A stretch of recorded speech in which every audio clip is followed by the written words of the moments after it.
আসসালামু আলাইকুম সবাইকে, ঈদ মোবারক। আজকে কোরবানি স্পেশাল একটা পরোটা আপনাদের সাথে শেয়ার করব।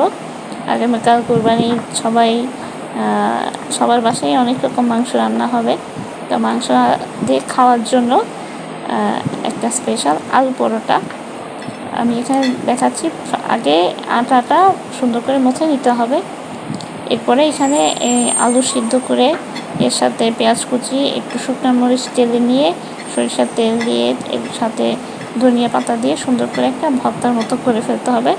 আমরা যেমন করে আলু ভর্তাটা করে থাকি। এরপরে এটা সুন্দর করে মেখে নিতে হবে এভাবে।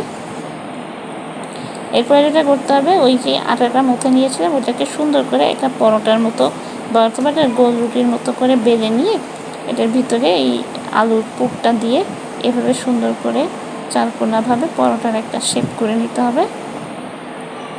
নিয়ে এবার এটাকে সুন্দর করে আস্তে আস্তে বেলে নিতে হবে। খুব প্রেশার দিয়ে বেলা যাবে না, তাহলে আলুগুলো আটা থেকে বেরিয়ে আসতে পারে। এই যে দেখেন, এইভাবে সুন্দর করে পরোটার একটা শেপ এর মতো সুন্দর করে বেলে নিতে হবে। আমি আবারও একটা আপনাদেরকে বানিয়ে দেখাচ্ছি। এবারে মাঝখানে আলুর পুরটা রেখে ভিতরে এভাবে পরোটার মতো করে একটা শেপ করে এভাবে এটাকে প্রেস করে নিয়ে এবারে আস্তে আস্তে এটাকে বেলতে হবে।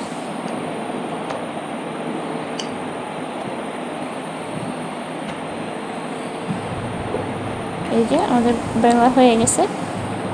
এবার এটাকে আমি আপনাদেরকে ভেজে দেখাবো।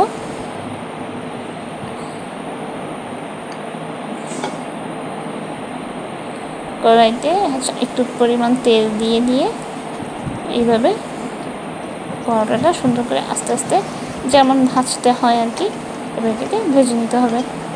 এভাবে উল্টে পাল্টে সুন্দর করে আস্তে আস্তে চেপে এটাকে সুন্দর করে ভেজে নিতে হবে।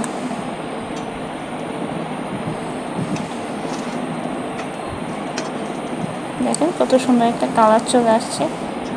এই পরোটাটা আপনারা গরুর মাংসের চাপ অথবা মাংসের ঝোল, মুরগির চাপ, এই সব রকম আইটেম দিয়ে এই পরোটাটা খাওয়া যাবে। এটা খেতে খুবই মজা। আপনি চাইলে এটা শুধাও খেতে পারেন। এটা আসলে অনেক মজা হয় খেতে। আমাদের পরোটা ভাজা শেষ। এখানে আমি এটা ভাজা হয়ে গেছে, আমি আপনাদের আরেকটা ভেজে দেখিয়ে দিব। এটা আপনি শুধাও খেতে পারবেন, অনেক মজা লাগে। দুধ চা দিয়েও অনেক মজা লাগবে। এই ছিল আমাদের আলু পরোটা। আশা করি আপনাদের সবাই ভালো লেগেছে। সবাই ভালো থাকবেন, সুস্থ থাকবেন। আবারও সবাইকে ঈদ মোবারক।